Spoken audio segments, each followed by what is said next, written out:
नमस्कार, आदाब। बोल इंडिया में आप सभी का खैर मकदम है, स्वागत है।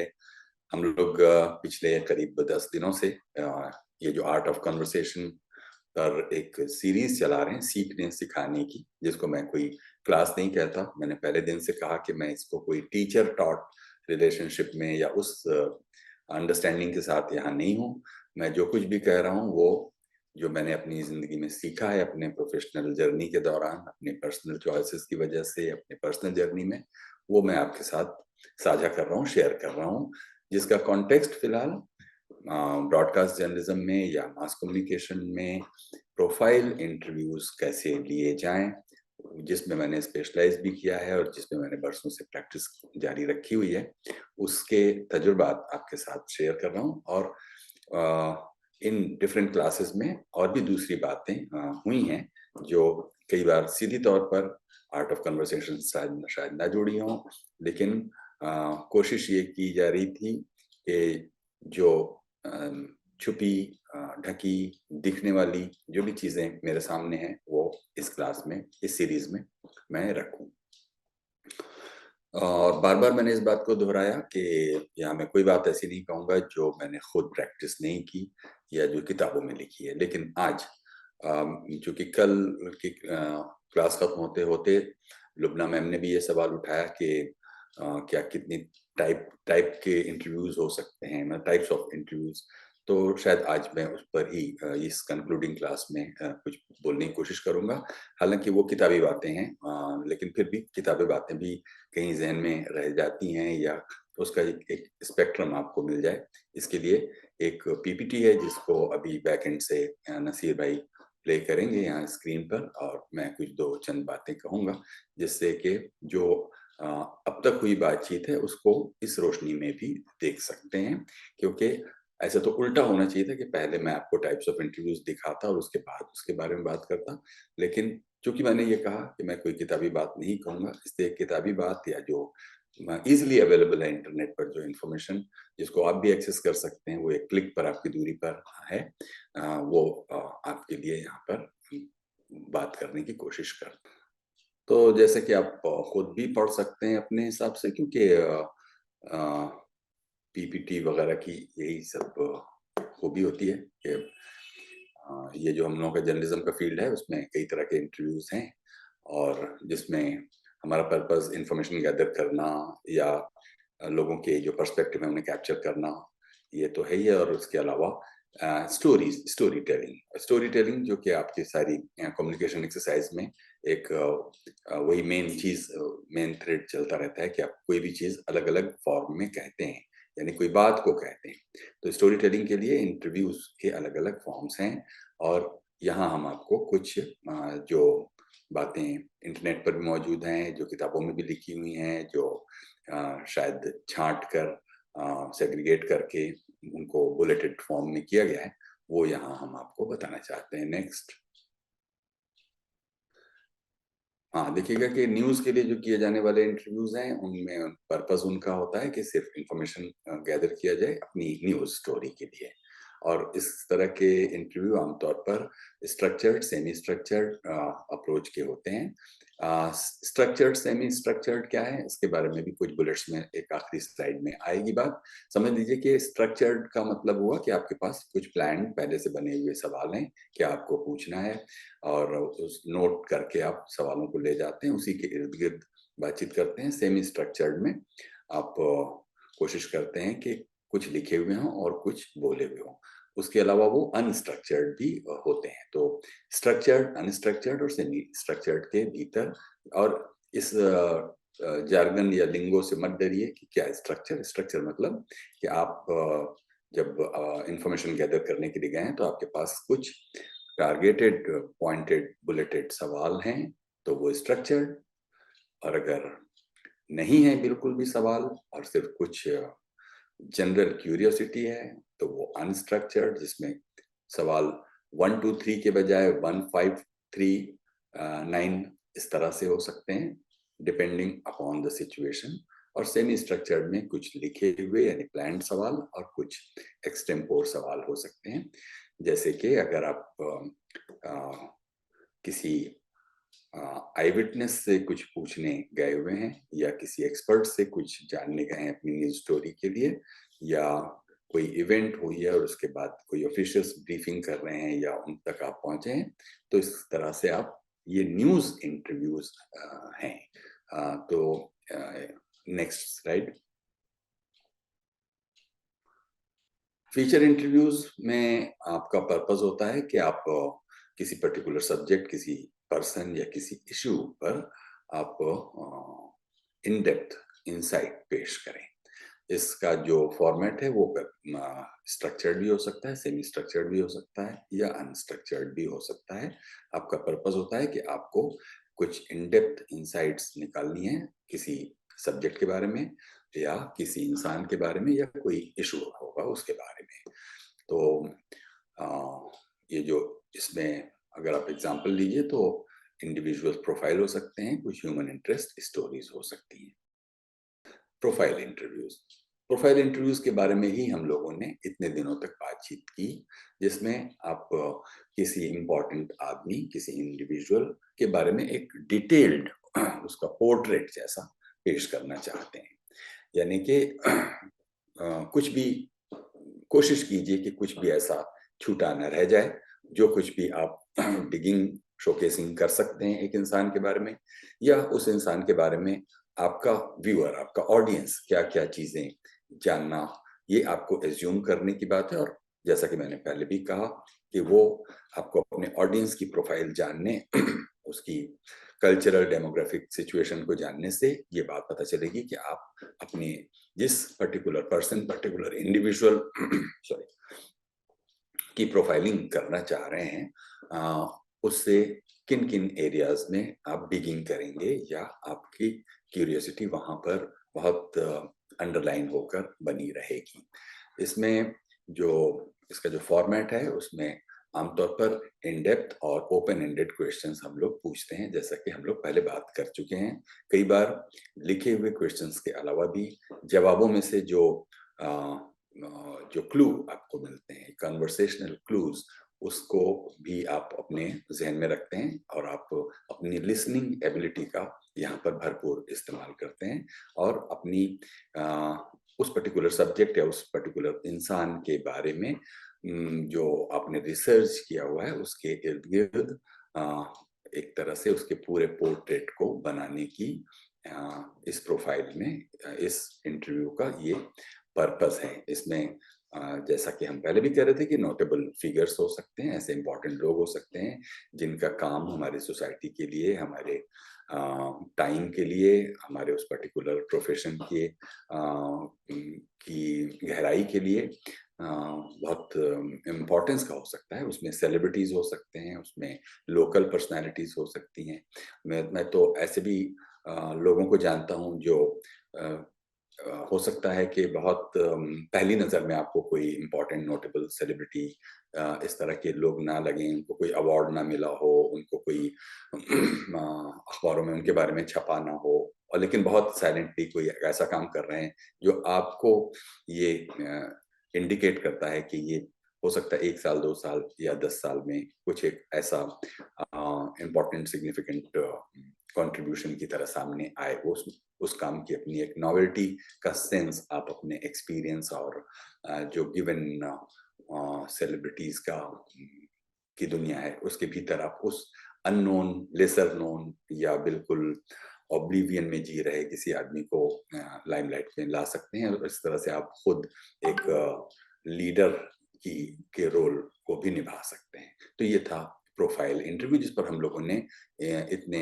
पिछले सारे क्लासेस में इसी पर एम्फेसाइज करके रखा हुआ था। जी,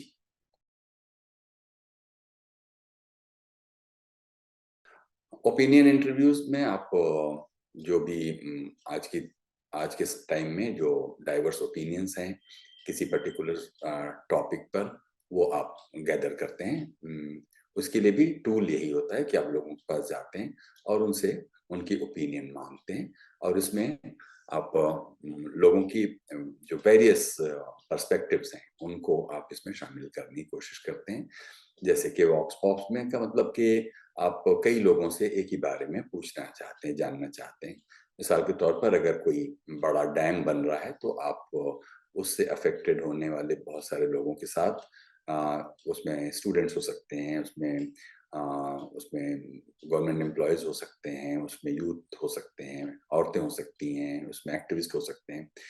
तो जो वेरियस स्टेक होल्डर्स हैं उस डैम को लेकर, उसमें एनवायरनमेंट एक्टिविस्ट हो सकते हैं, लॉयर हो सकते हैं, उनके साथ आप क्विक वॉक्स पॉप्स यानी कि लोगों की बातें, ये जो फ्रेंच एक वर्ड है जिसमें आप लोगों के साथ क्विक ओपिनियन गैदरिंग करते हैं। तो आपने देखा होगा कि कई बार ऐसे शोज जिसमें बहुत छोटे छोटे बयान लोगों के काट काट कर एक जगह पर इकट्ठे किए जाते हैं। हो सकता है कि 40 सेकंड में कोई 12 लोग या 18 लोग अपनी बात छोटी छोटी एक एक लाइन की बात कुछ कह रहे हो, जिससे एक ओपिनियन एक ही जगह पर आ जाए। तो इस तरह से पब्लिक ओपिनियन गैदरिंग के लिए आप ये ओपिनियन इंटरव्यूज करते हैं, जिसमें आप वेरियस पर्सपेक्टिव्स फेच करने के लिए कुछ एक्सटेम्पोर जो आपका इम्प्रोवाइज सवाल हैं, और हो सकता है कि एक ही सवाल आप सब लोगों से पूछें। तो ये है ओपिनियन इंटरव्यूज का फॉर्मेट और उसका पर्पस। इन्वेस्टिगेटिव इंटरव्यूज हैं, जैसा कि इसके नाम से ही आपको पता चल रहा है कि आपको कोई ऐसी चीज जो खोलनी है, जिस पर आपको कोई रोशनी डालनी है या ढूंढ कर कोई चीज निकालना है, या कोई चीज गलत हो गई है उस पर से आप पर्दा उठाना चाहते हैं। इसके लिए आप एक इन्वेस्टिगेटिव अप्रोच के साथ करते हैं, जिसमें आपके पास स्ट्रेटेजिक ऐसे क्वेश्चंस होने चाहिए जिससे कि ऊपर से ना लगे कि आप कोई पहले से प्लान करके कोई क्वेश्चन बनाकर लेकर आए हैं। कुछ इस तरह से स्ट्रेटेजाइज करें क्वेश्चन को, जिससे आपकी जो स्टोरी के लिए इन्वेस्टिगेटिव पर्पस है आपका, उस तक आप उसको अचीव कर सकें। ये थोड़े से एक्सपीरियंस की भी मांग करता है कि आप कैसे स्ट्रेटेजिकली क्वेश्चन फ्रेम करें, जिससे किसी को बहुत अफेंडिंग भी ना लगे और कोई इंक्लूडिंग भी फील ना करे, उसको लगे कि कोई इंफॉर्मेशन शेयर करके वो किसी लीगल या किसी ऑफिशियल प्रेशर में आ जाएगा या उसके लिए कोई मुश्किल पैदा हो जाएगी। तो इसको स्ट्रेटेजिकली करने की ज़रूरत है। चूँकि इस पेशे में मैं कभी नहीं रहा, इसलिए ये कैसे किया जाता है, ये मैं खुद भी बताने के लिए मैं शायद सूटेबल आदमी नहीं हूँ। लेकिन ऐसा चूँकि बताया गया है इन्वेस्टिगेटिव जर्नलिज़्म में, इन्वेस्टिगेटिव इंटरव्यूज़ के फॉर्मेट में, तो मैं भी आपको पढ़ के ये बता दे रहा हूँ। इसमें जो जैसे कि व्हिसिल ब्लोअर्स हैं या अंडर कवर सोर्सेज़ हैं, और हर स्टोरी में ऐसे लोग होते हैं, कहीं से आपको कोई बात पता चली लेकिन कोई अपनी आइडेंटिटी छुपाना चाहता है, लेकिन फिर भी वो चाहता है एक व्हिसिल ब्लोअर की तरह उसको वो दर्जा मिले, या वो पहला आदमी हो जो किसी रॉन्ग डूइंग को एक्सपोज करना चाहता है। इसलिए नहीं कि वो कोई स्टार बनना चाहता है, बल्कि वो चाहता है कि जो भी स्कीम्स हैं या जो भी इशू है वो ठीक ढंग से हो, as per the rules, as per the norms, as per the, और सब ग्रेटर बेटरमेंट के लिए हो। तो अंडर कवर सोर्सेज हो सकते हैं आपके पास, विसिल ब्लोअर्स हो सकते हैं, जिनकी आइडेंटिटी और जिनकी वल्नरेबिलिटी को ध्यान में रखते हुए आप ये स्ट्रेटेजिकली सवाल फ्रेम करेंगे। जी, आपने देखा होगा कि प्रेस कॉन्फ्रेंसेस होती हैं। अब यहाँ ज़रूरी नहीं है कि हम सिर्फ एज एन इंटरव्यूअर आपकी बात करें, आप हो सकता है कि खुद इंटरव्यू ऑर्गेनाइज कर रहे हों, तो उसका पर्पस होता है कि उसमें मल्टीपल जर्नलिस्ट बुलाए जाएं एक ही जगह पर, और वहाँ पर कई स्पीकर्स या कोई एक स्पीकर सवालों के जवाब दे एक ग्रुप ऑफ रिपोर्टर्स को। इसके लिए आपने देखा होगा कि अखबारों में या टेलीविजन पर भी ऐसे प्रेस कॉन्फ्रेंसेस के नज़ारे आपको देखने को मिलते हैं, जिसमें गवर्नमेंट ब्रीफिंग्स हो सकती हैं, कोई ऑफिशियल अनाउंसमेंट हो सकता है, कोई एक बड़ा इवेंट होने वाला है, उसके अगले 10 दिनों तक क्या होगा उसके डिटेल्स वहाँ पर दिए जा सकते हैं, या कोई हॉस्पिटल इनॉग्रेट हो रहा है, उसमें क्या स्पेशल फीचर्स होंगे। ये सारी चीज़ें ब्रीफिंग्स का हिस्सा होती हैं, जिसमें एक ही साथ बहुत सारे लोग, बहुत सारे मीडिया पर्सन्स बुलाकर उनको ये ब्रीफ किया जाता है। वो एक प्रेस कॉन्फ्रेंस का फॉर्मेट है ये इंटरव्यू का। जी, राउंड टेबल इंटरव्यूज भी आपने देखे होंगे। टेलीविजन पर तो खास तौर पर और वैसे भी कोई लाइव इंटरव्यू भी ऐसे देखे हों जिसका पर्पस होता है कि आप एक ही सब्जेक्ट को लेकर कई लोग, कई एक्सपर्ट हों, एक ग्रुप ऑफ एक्सपर्ट्स या इंडिविजुअल्स जो स्पेसिफिक टॉपिक पर कुछ बताना चाहता हो, उसका उसके अलग अलग डायमेंशंस कैसे सामने आए, इसके लिए वो एक ही साथ कई लोग बैठकर उस पर्टिकुलर टॉपिक पर बात करते हैं। इसके लिए आपको कई बार एक मॉडरेटर से भी काम चल जाता है, कई बार आपको एक से ज्यादा मॉडरेटर्स की जरूरत पड़ती है। हो सकता है कि आपके पैनल में जो राउंड टेबल जो पार्टिसिपेंट्स हैं वो हो सकता है बाइलिंगुअल हो, या किसी वजह से वो फिजिकली डिसेबिलिटी हो उनके, हो सकता है कि कोई सुन ना पा रहा हो, तो उसके लिए आपको हो सकता है कि ऐसे डेफ एंड डम लोगों को जो साइन लैंग्वेज है उसका कोई एक मॉडरेटर हो, या ऐसा कोई सब्जेक्ट हो सकता है जिसमें एक मॉडरेटर दोनों तरफ ड्वेल ना कर पा रहा हो। अगर न्यूक्लियर साइंस से जुड़ी हुई कोई चीज है, हो सकता है कि वो कोई हार्डकोर पॉलिटिकल कवरेज करने वाला उसको नहीं, अगर उसके बारे में कोई बैकग्राउंडर है, तो उसमें सब्जेक्ट स्पेसिफिक मॉडरेटर भी रखा जाता है ताकि कन्वर्सेशन को एक डायरेक्शन में ले जाया जा सके। तो खासतौर पर करंट अफेयर्स में जो पैनल डिस्कशंस होते हैं, वो उसके एग्जाम्पल को आप उससे समझ सकते हैं।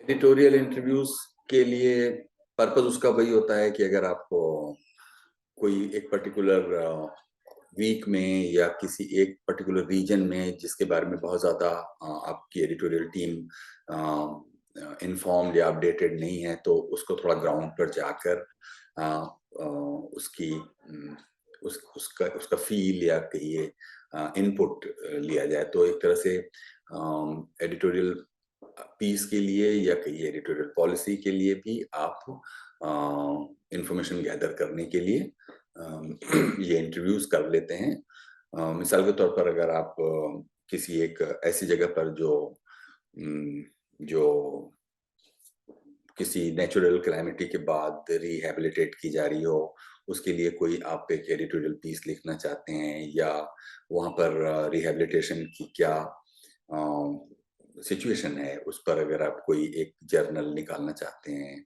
या कोई अखबार वहीं उस वो पेज उस सप्लीमेंट वहाँ के लिए करना चाहते हैं, तो उसमें आपको जरूरी होगा कि जमीन पर क्या धड़कने मौजूद हैं, उसको आप जाकर आमने सामने बातचीत करके करें। इसके लिए आप एक्सपर्ट्स के साथ, कम्युनिटी लीडर्स जो वहाँ होंगे उनके साथ, या और जो लोग उससे अफेक्टेड हैं उस पर्टिकुलर टॉपिक से जुड़े हुए, उनके साथ आप आमने सामने बातचीत करते हैं। इसके लिए आप जैसे कि एग्जाम्पल के तौर पर वो कह रहे हैं कि ओपिनियन पीसेस के लिए आप इंटरव्यू करेंगे, और एडिटोरियल कमेंट्री के लिए भी आप इंटरव्यू, ये वाले एडिटोरियल इंटरव्यूज आपके काम के होते हैं। स्पोर्ट्स के इंटरव्यूज के बारे में तो साफ ही है कि वो स्पोर्ट्स रिलेटेड होंगे, उसमें भी कोई ऐसी बात नहीं, सिर्फ एक थीमेटिक की चेंज है। आप हो सकता है कि कोई ऐसी स्टोरी कर रहे हो जिसमें कोई स्टोरी अपडेट करने के लिए कर रहे हो, या फिर कोई फीचर भी कर रहे हो, तो स्पोर्ट्स रिलेटेड इंसाइट्स और उससे जुड़े हुए पर्सनालिटीज से आप आमने सामने बात करते हैं। उनमें कोचेस शामिल हो सकते हैं, एथलीट्स, खिलाड़ी, इन लोगों के साथ आप बातचीत करते हैं।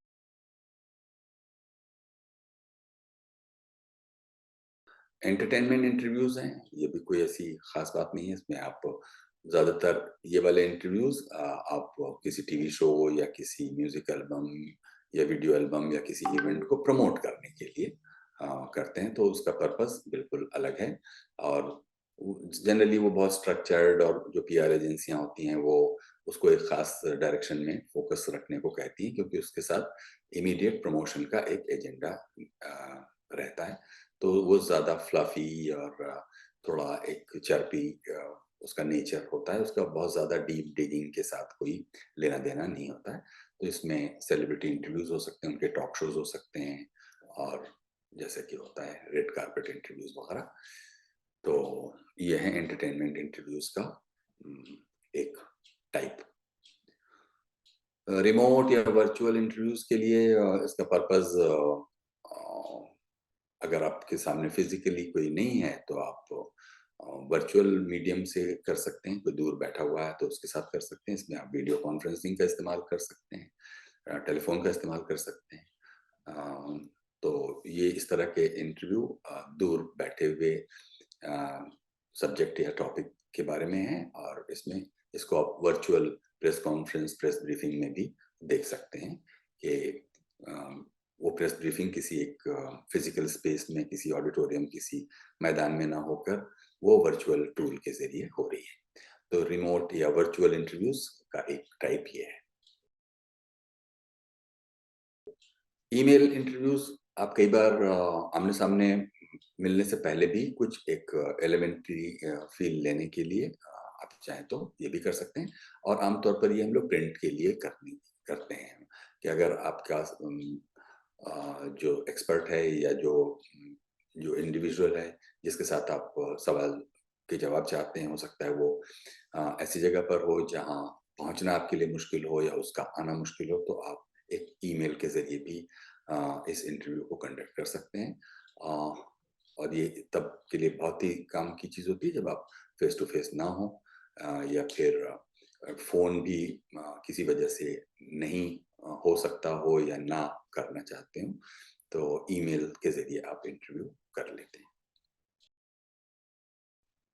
स्ट्रेस इंटरव्यूज़ बेसिकली नौकरी वगैरह की जाँचने के लिए होता है कि जब आप ये देखने की कोशिश करते हैं कि बहुत कुछ ऐसे अनप्लान्ड सिचुएशंस में आपका कैंडिडेट हो तो वो कैसे स्ट्रेस को मैनेज करता है। तो इसका काम बेसिकली जॉब रिलेटेड कोई चीज़ है, जो ये एक बहुत स्पेसिफिक इसका पर्पस है। शायद मीडिया और कम्युनिकेशन में उस तरह से काम नहीं आता। मीडिया रिलेटेड जॉब में ज़रूर काम में आ सकता है, लेकिन ये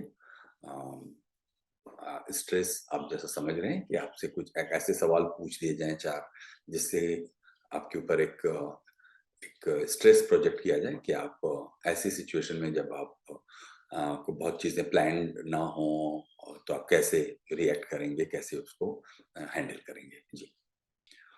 एग्ज़िट इंटरव्यूज़ में आप देखते हैं कि कोई नौकरी छोड़ के जा रहा है, तो कहाँ जा रहा है वो, जो उसने नौकरी की, उस दौरान उसका क्या एक्सपीरियंस और क्या सजेशंस वगैरह हैं, कैसे वर्किंग एनवायरनमेंट को इम्प्रूव कैसे किया जा सकता है, ये आपके एग्ज़िट इंटरव्यूज़ हैं। ग्रुप इंटरव्यूज़ उसी तरह हैं जैसे कि आपके पैनल डिस्कशन है, उसमें कुछ ऐसी नई चीज़ नहीं है। इसमें अ, एक साथ कई लोगों के आप इंटरव्यू करते हैं। इन्फॉर्मेशनल इंटरव्यूज़ के लिए आप इन्फॉर्मेशन गैदर करते हैं, चाहे वो जॉब से रिलेटेड हो या कोई और जर्नलिस्टिक पर्पज़ से हो, आप एक बहुत सरफेस लेवल पर कुछ इन्फॉर्मेशन गैदर करते हैं। इसमें भी कोई स्ट्रक्चर्ड सवालों की ज़रूरत नहीं है। ये सेमी स्ट्रक्चर्ड वे में भी आप इसको कर सकते हैं, ख़ास तौर पर ये स्टूडेंट्स या फिर ऐसे लोग जो करियर के सिलसिले में कोई अपना रास्ता तलाश रहे हैं, उनसे इस इन्फॉर्मेशनल अप्रोच से बातचीत कर सकते हैं।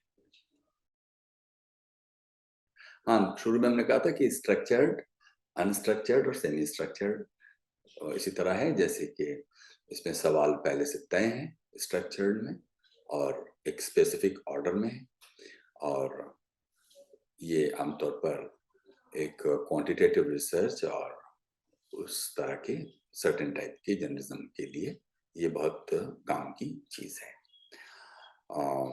अनस्ट्रक्चर्ड में हो सकता है कि सवाल उतने पहले से तय नहीं होंगे और कुछ ओपन और कन्वर्सेशनल फॉर्मेट में अनस्ट्रक्चर्ड होंगे।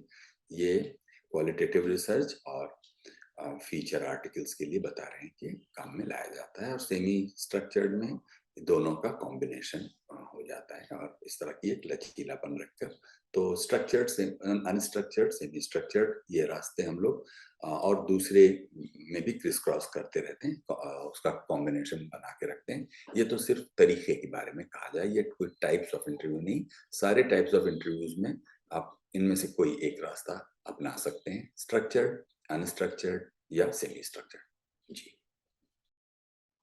तो ये था मतलब अब ये लास्ट स्लाइड है। इसका मतलब है कि आप चूंकि ये एक आर्ट है, इसलिए इसमें कुछ भी पीपीटी के 20 स्लाइडों से काम नहीं चलेगा। इसको करते हुए आपको अ, अपनी स्टोरी को इंटरेस्टिंग, पर्पसफुल, इफेक्टिव बनाना पड़ेगा, और वो थोड़े एक्सपीरियंस के साथ भी आएगा। ब्रॉडली ये सब टाइप्स ऑफ इंटरव्यूज जिसकी बात चूंकि कल लुबना मैम ने की थी, इसलिए मैंने सोचा इसको थोड़ा आज एक तरह से कंक्लूडिंग इसमें अलग अलग टाइप्स ऑफ इंटरव्यूज के पर्पसेस और नेचर क्या हो सकते हैं, उसे कैसे किया जा सकता है, इसके बारे में हमने आपको ये एक स्लाइड दिखाई। इन सब चीजों का मतलब बोलने के लिए मैं बकबक करता रहूं तो उससे कोई वो नहीं होगा, जब तक हम लोग एक खुद एक डिजायर्ड पाथ पर ना चलें, क्योंकि बहुत सारी बातें हैं जो प्रैक्टिस से जुड़ी हुई होती हैं। इतना जरूर है कि एज अ कम्युनिकेटर क्या क्या चीजें आपको बहुत ध्यान में रखने की हैं और अपने तैयारी की हैं, जो हो सकता है कि रूटीन, अगर आप मीडिया के स्टूडेंट नहीं हैं और आप सिर्फ शौक की वजह से इसमें आना चाहते हैं, तो आपको कुछ बुनियादी चीजों का ध्यान जरूर रखना पड़ेगा, जो बातें हम लोग पहले के क्लासेस में कर चुके हैं। उसको कैसे किया जाए, उसके लिए और कैसे तैयारी की जाए, उसके लिए क्या एडिशनल स्टडी और प्रिपरेटरी चीजें हो सकती हैं, आप चाहें तो यहाँ पे अभी हम लोग इस पर बात कर सकते हैं। तो बहुत शुक्रिया Irfan ji that you focused on this. और कई स्टाइल्स को अडॉप्ट करना पड़ता है जो कंक्लूजन में था। That is I think we have to understand कि कौन से सिचुएशन में कैसे हम लोग cocktail of these styles adopt करके अपने को अपना जो चीज फोकस है, जैसे इन्वेस्टिगेटिव और प्रोफाइलिंग और on a social topic, combination is important. जी जी बिल्कुल यही बिल्कुल। मेरा टेक अवे है इससे। बिल्कुल बिल्कुल, हाँ, मतलब इसमें कोई भी चीज ऐसी फ्रोजन और ये रूल की तरह नहीं है कि ये होगा और ये नहीं होगा। उसमें एक फ्लेक्सिबिलिटी, आप अपनी सिचुएशन, कॉन्टेक्स्ट, अपने पर्पस को ध्यान में रखते हुए मिक्स मैच कर सकते हैं, कंबाइन कर सकते हैं, कोई चीज छोड़ सकते हैं, कोई नई अपना सकते हैं। कोई इसमें बंधा हुआ नहीं है। बस यह है कि इतनी तरह की चीजें और सिचुएशंस अभी तक देखी गई हैं, और इतने तरह के पर्पसेस के लिए ऐसे टाइप्स ऑफ इंटरव्यूज सेग्रीगेट करके, क्लासिफाई करके बताए जाते हैं बच्चों को पढ़ने वगैरह के लिए। जी तो आप जब प्रोफाइल इंटरव्यूज जैसा करते हैं, जी तो there are so many out there, यानी कि कितने की लोग रहते हैं, जैसे कि आप बताए कि the person may already be a celebrity and you focusing on that person. And जो लोकल लोग भी रहते हैं कि उनके पास कई हिडन चीज रहते हैं जिसको आप उभार के दुनिया के सामने रखना चाहते हैं। जी तो जब आपके स्पेसिफिक आपके केस में जब आप सेलेक्ट कर रहे थे पीपल को, तो योर फोकस वाज इट, आपका फोकस ज्यादा आर्ट्स पे था क्या, या how can I just want to understand from you कि आपके माइंड में ज्यादा आर्ट एंड कल्चर का फोकस था, या हाउ वाज इट? आर्ट और कल्चर में चूंकि मेरी, इंक्लूडिंग लिटरेचर। हाँ, आर्ट कल्चर लिटरेचर के में चूंकि मेरी खुद भी अपनी पर्सनली दिलचस्पी रहती है, इसलिए हो सकता है कि शुरू में ऐसा हुआ हो, लेकिन धीरे धीरे उसमें आप देखेंगी कि उसमें माउंटेनियर्स भी हैं, उसमें स्पोर्ट्स के लोग भी हैं, उसमें साइकियाट्री के हैं, उसमें ऑर्निथोलॉजी के हैं, एडमिनिस्ट्रेशन के हैं। वो जैसे जैसे प्लेलिस्ट ग्रो करती गई और जैसे जैसे शो में कॉन्वर्सेशन और प्रोफाइल के इम्पोर्टेंस को लोगों ने समझा, तो उस तरह के लोगों को भी इसमें शामिल किया गया। हाँ, उसमें हार्डकोर पॉलिटिक्स के लोगों को नहीं रखा गया, रखा हम्म। गया लेकिन उनसे भी सिनेमा, म्यूजिक, आर्ट का इन्फ्लुएंस क्या है उनकी जिंदगी पर, वो मैंने पूछा। वो एक पूरी सीरीज है जिसका नाम है यादों के साए। मेरा मानना है कि ये जो आर्ट, कल्चर, लिटरेचर, सिनेमा हर किसी के जिंदगी को अफेक्ट करता है, शेप अप करता है, और चाहे वो मेंबर ऑफ पार्लियामेंट हो या कोई और पॉलिटिशियन हो या कोई सोशल फील्ड में रिनाउंड आदमी हो, हर इंसान की जिंदगी में art, culture, cinema, music, history, इस तरह का जो सॉफ्टवेयर एस्पेक्ट है वो उसको शेप अप करता है। इसलिए जो पॉलिटिशियंस के साथ भी बातचीत है, वो इस पर नहीं है कि आपको इस बार कॉन्स्टिट्यूंसी में कितने वोट मिले या आपकी कॉन्स्टिट्यूंसी में क्या डेवलपमेंटल काम हुआ, उस पर हमने मैंने नहीं चर्चा की, उसके अलग दूसरे शोज थे जो दूसरे साथी लोग किया करते थे। मेरी प्राइमरी दिलचस्पी ये होती है कि आपका इमोशनल डेवलपमेंट कितना हुआ, बजाय इसके कि आपने कितनी ईंटें लगवा कर कितनी ऊंची इमारत बनवा दी। मेरी दिलचस्पी ये रहती है कि आप ऐसी अनप्रिडिक्टेबल सिचुएशन में अपने आप को गिरने से, मरने से, डिप्रेशन में जाने से कैसे बचाएं और आपका सहारा ये सारी चीजें बने जो आर्ट, कल्चर, लिटरेचर, सिनेमा, ये जो इंटेंजिबल एक्सपीरियंसेस हैं वो आपको कैसे सहारा देते हैं। मेरी इस पर मेरा फोकस ये है जी। शुक्रिया सर। और ये जो असाइनमेंट्स कल आप दिए थे, हाँ, या तो मैं एक्चुअली आज शाम में कर पाई है, फर्स्ट असाइनमेंट एंडिंग में थी तो इतने में क्लास में आ गए। So way to send the assignment बोल के डाउट था मेरे को। वैसे आपने क्या लिखा मुझे बताइए, क्योंकि आपने लिखा है या कुछ हाँ किया लिखा है मैंने, वो जो है? फर्स्ट असाइनमेंट था, हाँ, 180 वर्ड्स का आपने कहा कि द रेट ऑफ 3 वर्ड्स पर सेकेंड, हाँ, 180 वर्ड्स पर मिनट, तो मैं, आप बोले कि शायद वो 1 मिनट ना है, वो एक्सपीरियंस करना है ना अपने को, इसीलिए मेरे को बहुत अच्छा एक्सेस लगा और फर्स्ट असाइनमेंट स्टार्ट कर दी थी मैं। अच्छा, तो तो अभी कुछ मैं लिखा, चाहे अभी पढ़ लूँ। कुछ अभी लिखा। भी हाँ, आई कैन रीड, लेकिन मैंने हिंदी में नहीं लिखे, मैंने उसको अंग्रेजी में लिखे। आप अंग्रेजी में, तेलुगु में, किसी में भी लिखती, मुद्दा यह है कि लिखने की अपने आप को उसमें डिसिप्लिन में डालने की बात थी कि जी असाइनमेंट को एक डेडलाइन के भीतर पूरा किया जाए। जी, जी, एक लाइन, हाँ ओके। पढ़िए। हाँ तो स्टार्टिंग मैंने ऐसे किए इसको, दिस वाज 127 वर्ड्स का लिखे थे मैंने, and it is right on my screen here. Starting मैं स्टार्ट कर रही हूँ। A big thank you to Irfan ji, Khalid, and Bowl India team. Art of Communication master classes are just so perfectionist, bound to impact us as learners. Speech, which is one form of communication, constitutes our behavioral conduct. Hence, I feel these lessons are touching our very core and attempting to chisel our personality into a person speaking with mindfulness. At a personal level, I am able to relate these classes with both my spiritual side of how Allah Ta'ala wants us to speak, and also in my professional behavior. A person who will be mindful of one speech will find peace within and with others too.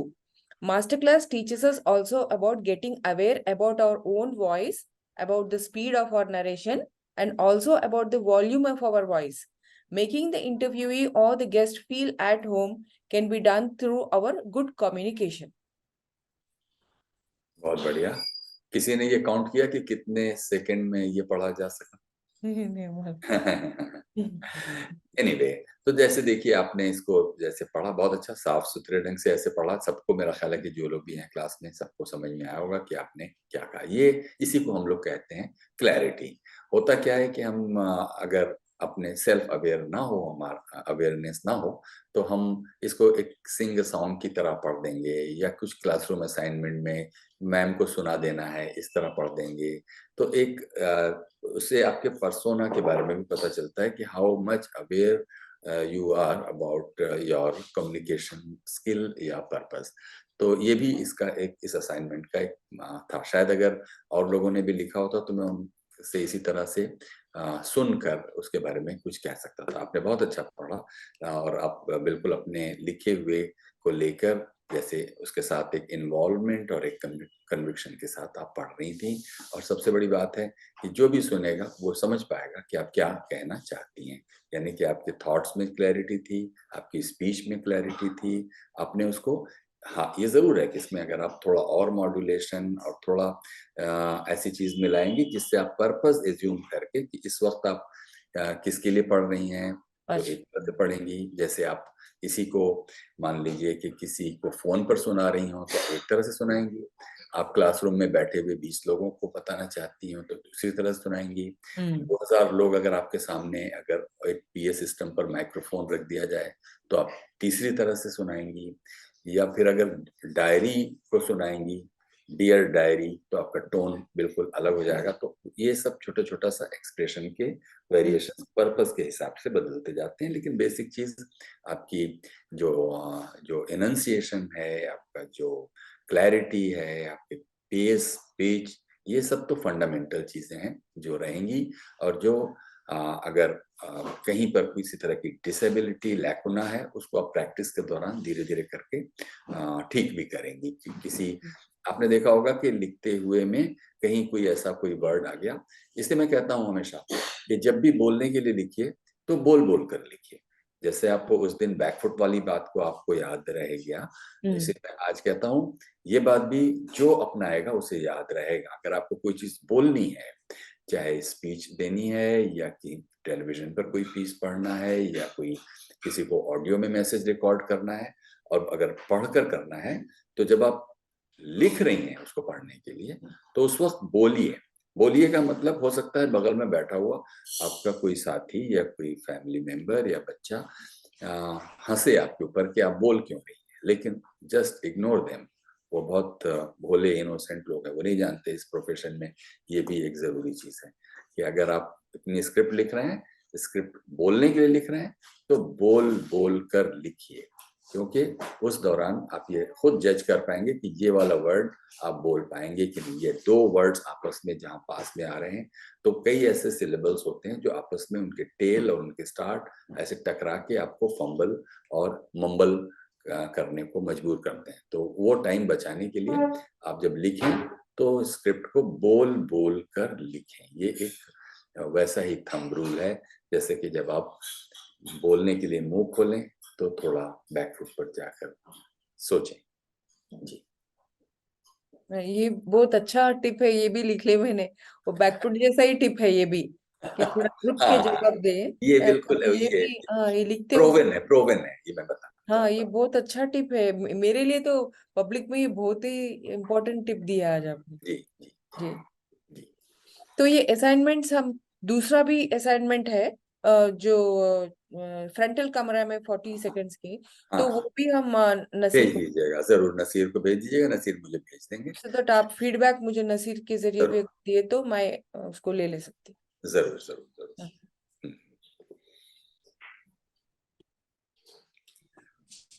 Sir, मैं कुछ बोल सकता हूँ? हाँ जरूर बोलिए, जरूर बोलिए। मैं आमिर बोल रहा हूँ। आमिर बोलिए। मैं- और नसीर, मैं थोड़ी देर के लिए कैमरा अपना ऑफ कर रहा हूँ, मुझे याद मत दिलाइएगा कि मेरा कैमरा ऑफ जी जी है। सर, ठीक है। अभी यही बोलेंगे जी ठीक है कैमरा सर, ओके। आमिर भाई। पहली बात तो मैं अप्रिशिएट करूँगा डॉक्टर लुबना के असाइनमेंट के लिए। मैं थोड़ा बचपन से बैठ बाय रहा हूँ होमवर्क करने में। अब रही बात, मैं ये बोलना चाह रहा हूँ, अगर आप इफ़ यू डोंट माइंड, मैं आज का फीडबैक आपको देना चाह रहा हूँ। आज की क्लास में मज़ा नहीं आया। मज़ा इसलिए नहीं आया क्योंकि वो पावर पॉइंट था। तो इनफैक्ट वो क्वेश्चन तो रिलेवेंट था। वो क्वेश्चन का जवाब तो मुझे गूगल पे भी मिल जाता था, how many types of interviews वगैरह। तो मैं, ये मेरा परसेप्शन है, मैं बोल रहा हूँ, कोई मैं इसको पर्सनल ना ले। मैं चाहूँगा कि आपका मतलब कोर जो आपके दिमाग में, आपके दिल में जो है, ये तो सारी चीज़ें है जनरल, जो हमारे क्वेश्चंस के जवाब गूगल से मिल जाते, मगर गूगल से आपके जहन के और आपका जो कोर, आपका एक्सपीरियंस जो आप नेचुरली जो बोल रहे वो मुझे कहीं नहीं मिलेगा। तो ये मेरा फीडबैक है। Don't take it something negative, but मैं चाहूँगा कि आपका एक्सपीरियंस और आपके जो है, जो क्या बोलते हैं, आपके जो एक्सपीरियंसेस जो जो आप फेस करें, उसको कैसा ये करें और कैसा उसको, क्योंकि आपके वीडियोस देख रहा हूँ और क्लासेस सुन रहा हूँ, तो दो मैं अलाइन करके उसको समझने की कोशिश कर रहा हूँ अच्छी तरीके से। क्योंकि आपका बॉडी लैंग्वेज भी मैं देखा, आपको जब मैं बात कर रहा हूँ तो आपका बॉडी लैंग्वेज कैसा है, जब आप गेस्ट से बात कर रहे हैं, तो ये सारे चीज़ें बुक में तो नहीं मिलते या गूगल पे भी नहीं मिलते। तो वो मैं चाहूँगा कि उसको ज़्यादा उस पे आपके नॉलेज पे फोकस करें तो बेहतर रहेगा। जज़ाकल्लाह खैर। जी जी जी। अभी फिलहाल जो आपका सवाल था उसको थोड़ा आगे बढ़ाता हूँ, मतलब जो आपका डिजायर कहें या जो एक्सपेक्टेशन के हिसाब से।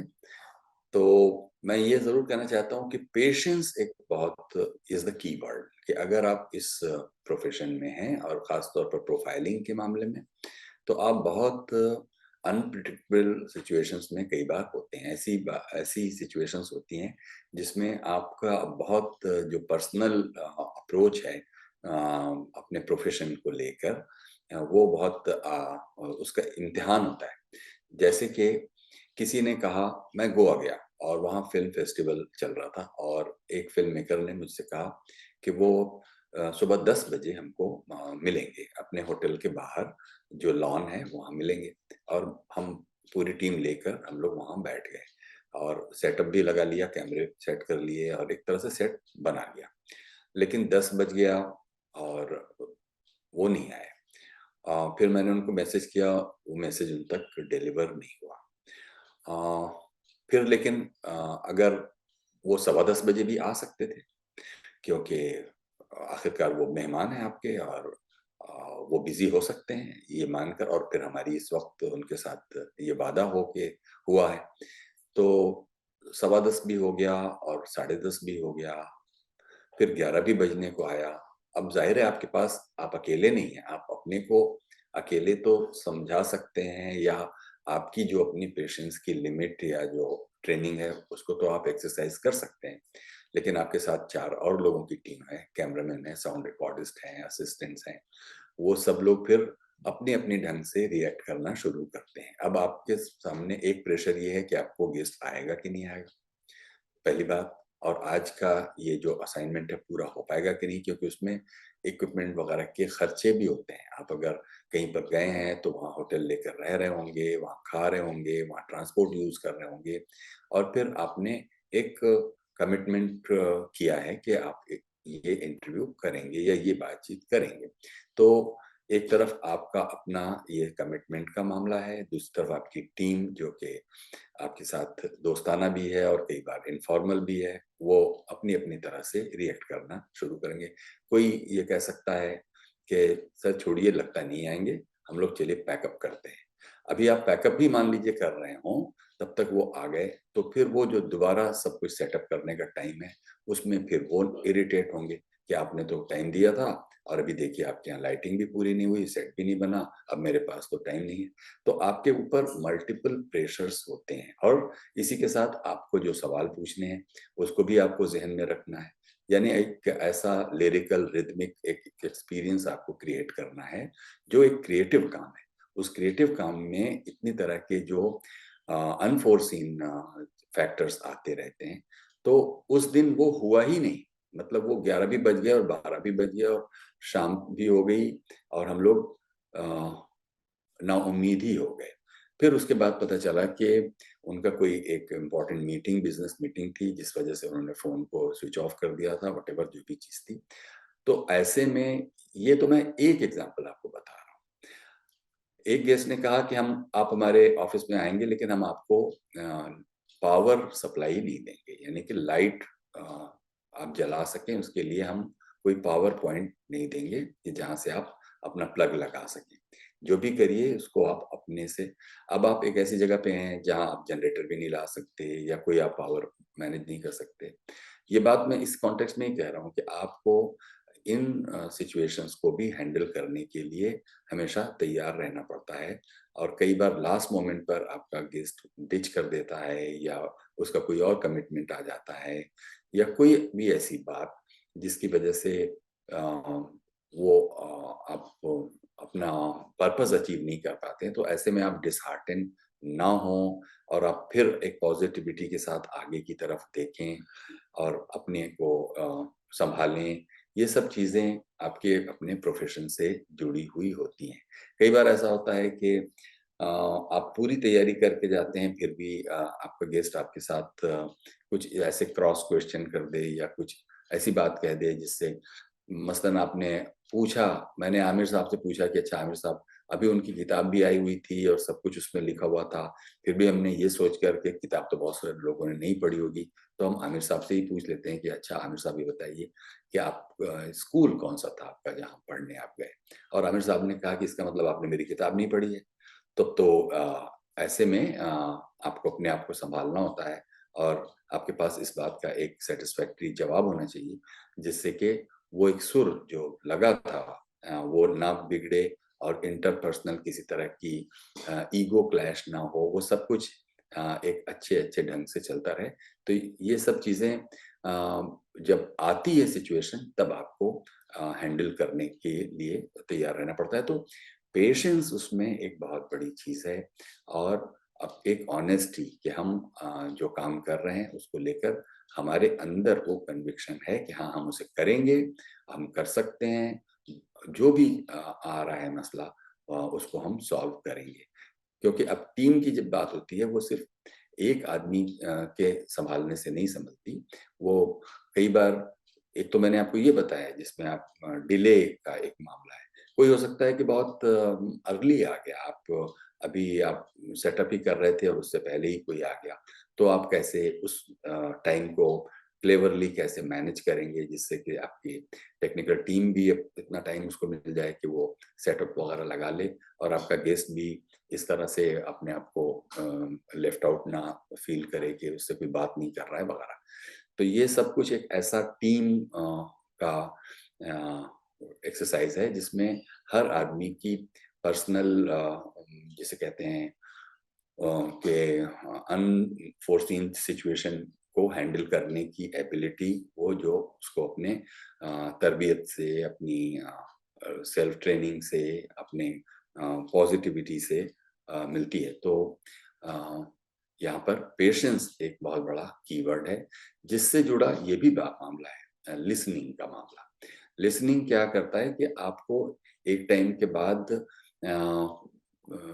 थकाता भी है। अगर कुछ मामलों में आप सोचेंगे कि ऐसी बातें क्यों सुनना जो जिससे मैं खुद राजी नहीं हूँ, फिर भी मैं उसको, तो वो भी एक इम्तिहान होता है कि आपको ऐसी बातें भी सुननी पड़ती हैं ताकि आप एक आदमी की सोचने, थॉट्स आर्टिकुलेट करने को भी स्टडी कर सकें। वो भी एक एक्सरसाइज है। अगर आप किसी को बोलता हुआ सुने तो आप उसके choice of words, choice of subject, उसके रिएक्शंस, उसके चेहरे पर आने वाले एक्सप्रेशंस, ये सब आपकी कॉन्टिन्यूअस एक रीडिंग का, ऑब्जर्वेशन का पार्ट होते हैं जो हमेशा रीपे करते हैं। एक आदमी के केस में अगर आपने उसे किया तो हो सकता है वैसा ही एक मिलता जुलता बिहेवियरल ट्रेट का एक दूसरा आदमी भी आपको मिले, वो आप एक आदमी के साथ किया हुआ दूसरे में लागू होता है।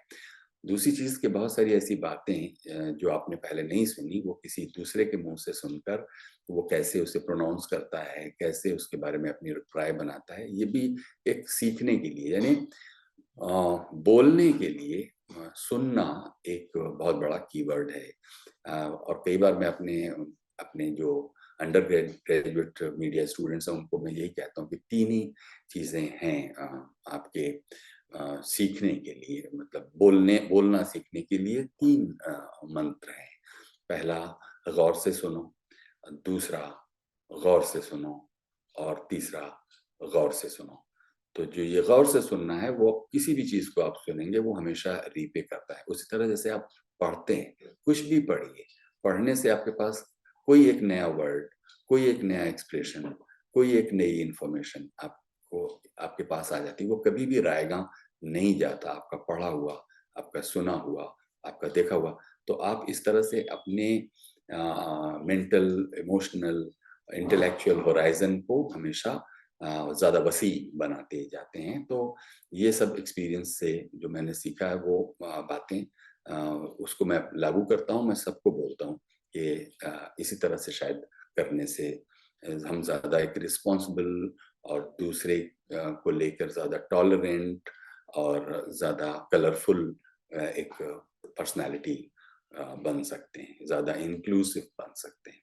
तो हमें अपने, जब हम ऑडियंस की बात कर रहे थे तो उसमें भी ये बात थी कि जब आप अपने ऑडियंस की प्रोफाइल को जब जानते हैं तो उसमें ये सब चीज़ें शामिल हैं। उनके अपने पर्सनल फेथ शामिल हैं, उनके पर्सनल चॉइसेस, उनके पर्सनल जो बिल्ट हैं, जो जो हर आदमी इसीलिए स्पेशल है क्योंकि वो एक स्पेशल सोशल कंडीशनिंग से का एक तरह से प्रोड्यूस है। तो कैसे दो अलग अलग लोग दो अलग अलग तरह के होंगे, और हमको तो बहुत सारे लोगों से मिलना है। तो एक आदमी से की गई एक्सपेक्टेशन या एक आदमी से मिला हुआ एक्सपीरियंस दूसरे पर लागू नहीं होता। इसलिए वो सब आपकी एक तरह से पूंजी की तरह बनता जाता है। धीरे धीरे धीरे करके आपका दिमाग, आपका दिल इन सब चीज़ों के लिए और ज़्यादा आज़ाद और ज़्यादा इंक्लूसिव मैं फिर कहूँगा कि वो होता जाता है, जो बहुत ज़रूरी है कि जब आप अपने फेलो सिटीजन्स को जानते हैं और उनके एक्सपीरियंसेस को इम्पार्ट करना चाहते हैं, तो उसमें ये जो इन्वेस्टमेंट है, वो एक बहुत ज़रूरी इन्वेस्टमेंट है, जिसके लिए पेशेंस बहुत बड़ा एक कीवर्ड की तरह है। फातिमा कुछ कह रही हैं? जी, आपकी आवाज सुनने से ऐसा महसूस होता 26 जनवरी में जो कमेंटेटर जो अंदाज से बोलते, शायद आप ही थे वो कमेंटेटर। वो भी किया है वो मैंने याद जी, दिला रही थी मुझे। वो भी किया है मैंने जी। हाँ, 26 इसलिए शायद।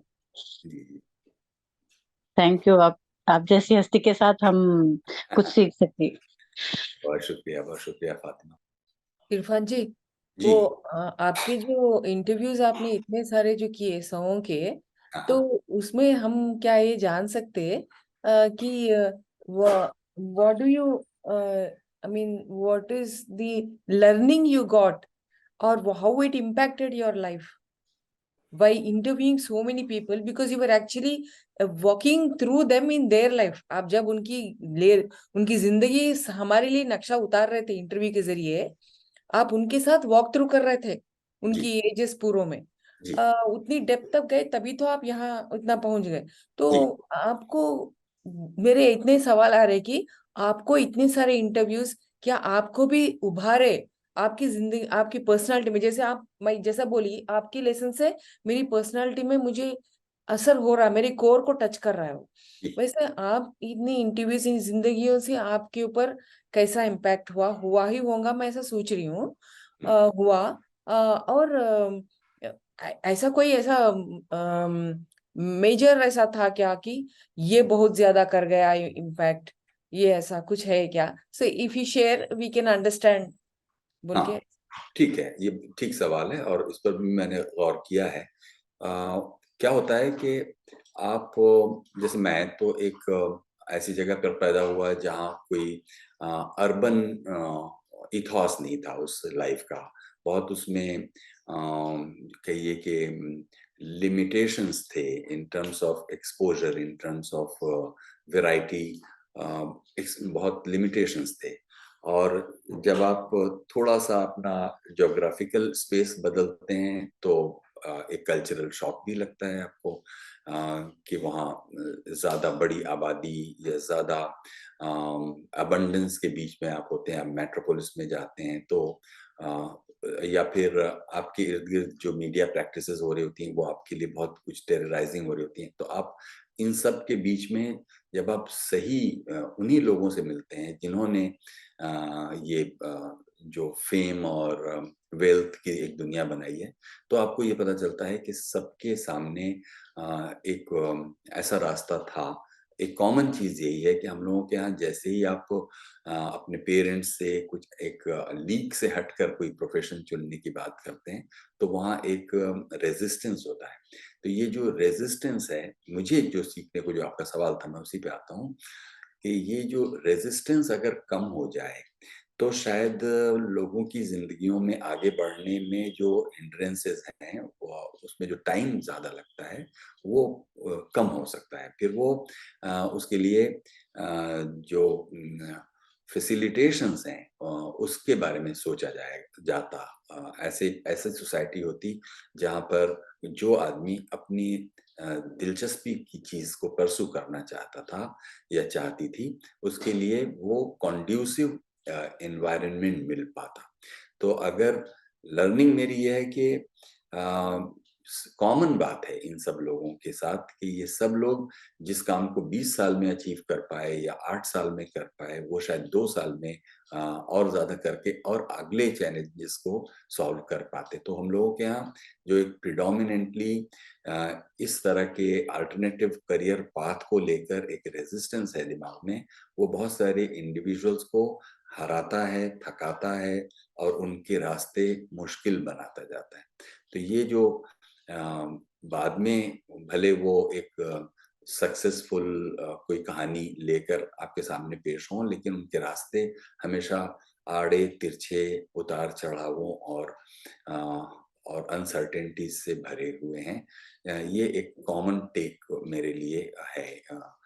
एक्सेप्शंस उसमें भी होंगे कि ऐसे भी लोग होंगे जो जिसे कहते हैं कि चांदी का चम्मच मुंह में लेकर पैदा हुए, लेकिन वो बहुत मुट्ठी भर उंगली पर गिने जा सकने वाले लोग हैं, जिनके बारे में कहा जाता है कि वो तो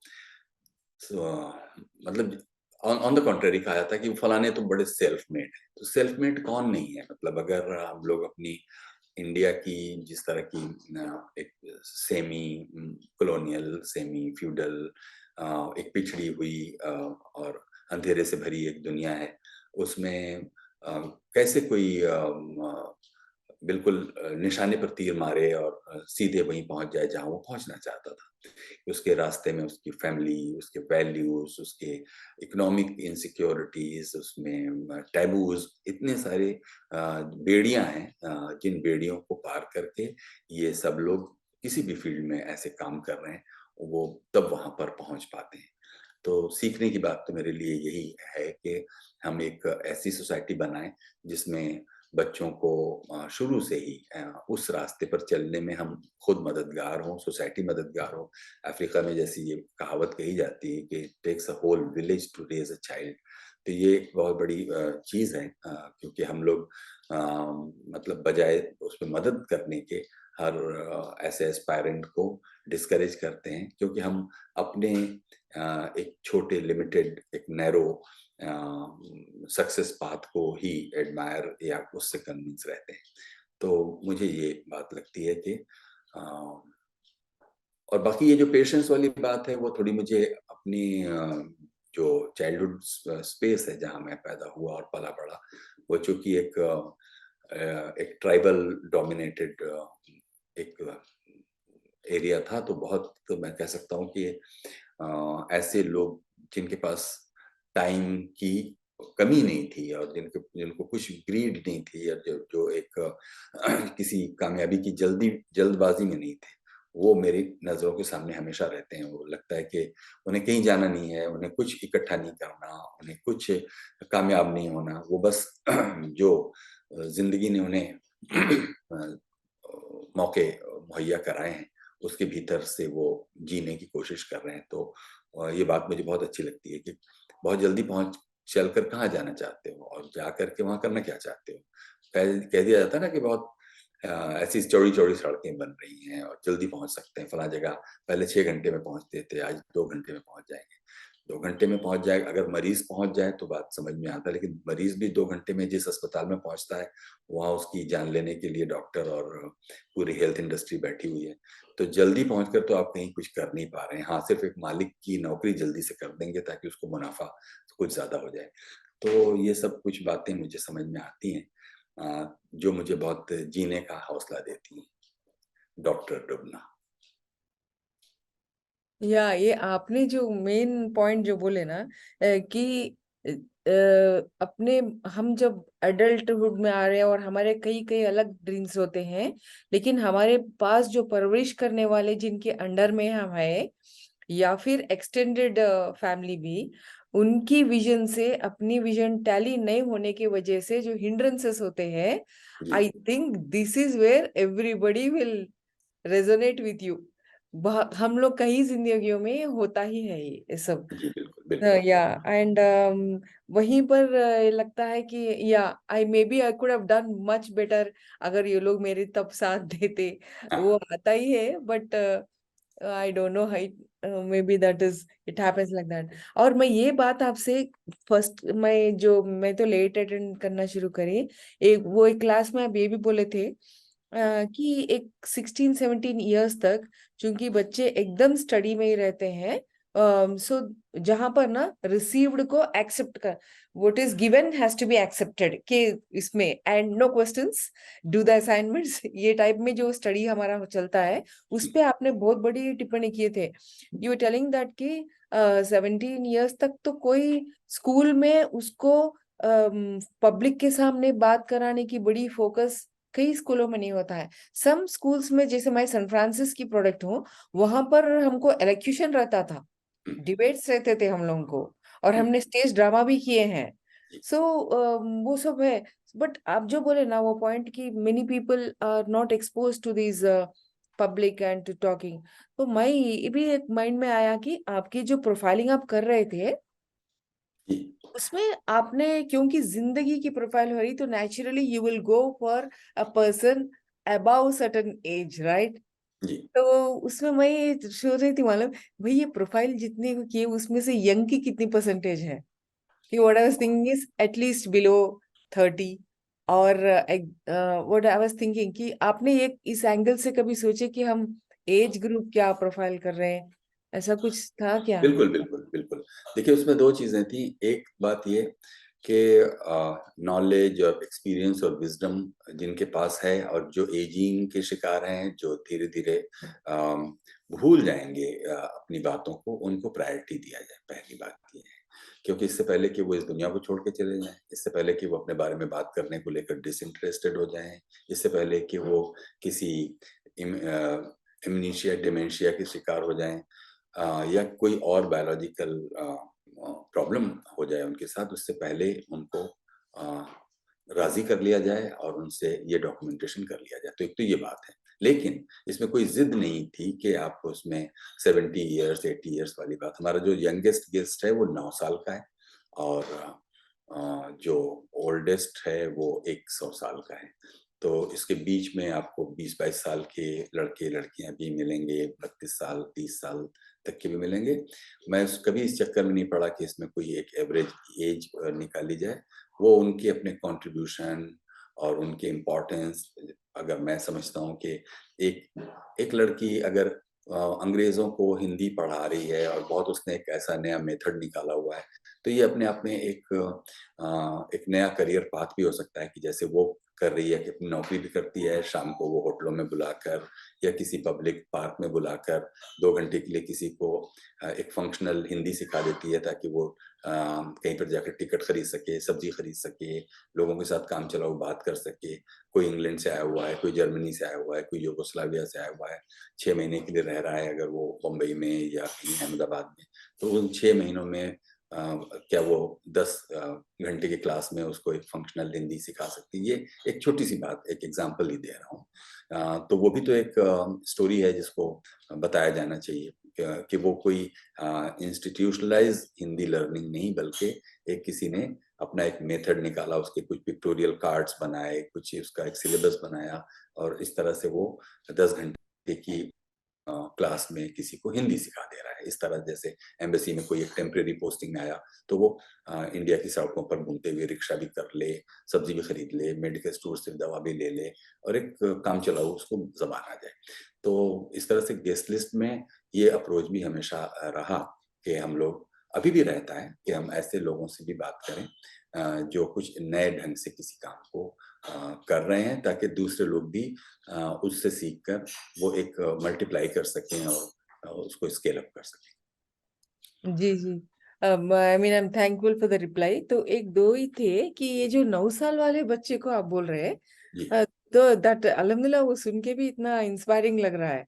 तो जी उसके बारे में थोड़ा प्लीज आई रिक्वेस्ट यू कि क्या था उसमें।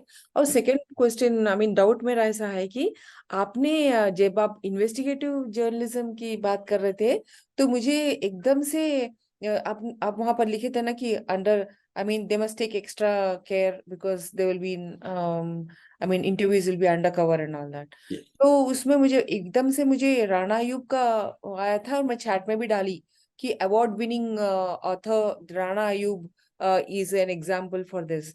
तो मेरा जी। ये आ रहा था डाउट कि आपने कभी राणा अयूब को इंटरव्यू करने का सोचा है, या is it on the annual, ऐसा मैं बस।